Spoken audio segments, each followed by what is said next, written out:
وَلَعْنَةُ عَلَىٰ أَعْدَائِهِمْ أَجْمَعِينَ۔ بسم اللہ الرحمن الرحیم۔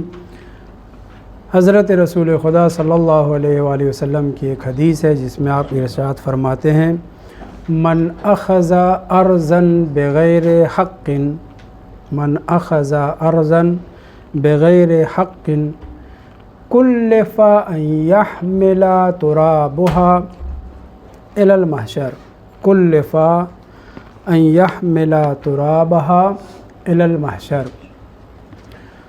جو شخص کسی کی زمین کو بغیر حق کے چھین لے، غصب کر لے، کاغذ بنوا لے، اپنی زمین نہیں، اپنا باغ نہیں، اپنی دکان نہیں، اپنا گھر نہیں ہے، مگر اس کے باوجود سیاسی اعتبار سے پہنچا ہوا ہے، دوسرے کے مال کو، دوسرے کی زمین کو، دوسرے کے کھیت کو، دوسرے کے باغ کو ہڑپ لے۔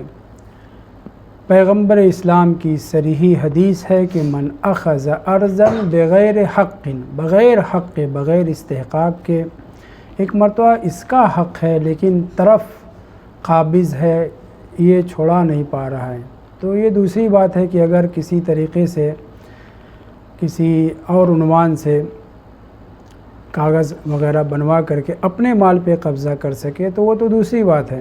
یہاں پہ بغیر حق کسی زمین کو اگر کوئی ہڑپ لے تو رسول اسلام فرماتے ہیں یہ کوئی مجازی تعبیر نہیں ہے، کلف ان يحمل ترابها الى المحشر، اسے خداوند متعال ملزم کرے گا، مکلف کرے گا، ذمہ دار قرار دے گا کہ جتنی زمین تم نے ہڑپ کی ہے اسے اٹھا کر کے میدان محشر میں لے جاؤ۔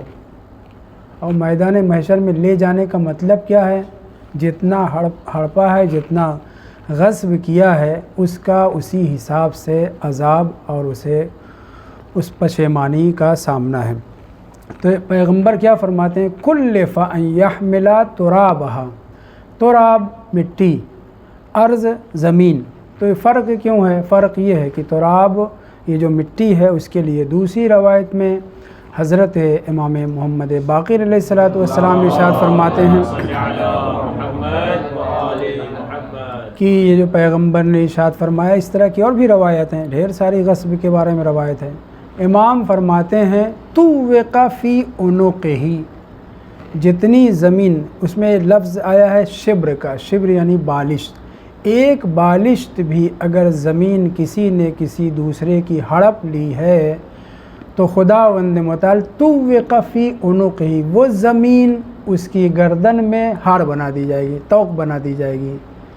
کہاں تک؟ الاراضین السبع، زمین صرف اوپر کا حصہ نہیں، ایک بالش، مثلا 1 کلو 2 کلو مٹی نہیں، الاراضین السبع یا سابع ظاہراً کی طبقات زمین، یعنی گہرائی تک، جہاں تک یہ زمین ہے وہ ساری کی ساری زمین اس بندے غاصب کی گردن میں طوق بنا دی جائے گی، ہار بنا دی جائے گی۔ مطلب کہنے کا یہ ہے کہ اسے دردناک عذاب کا سامنا ہے۔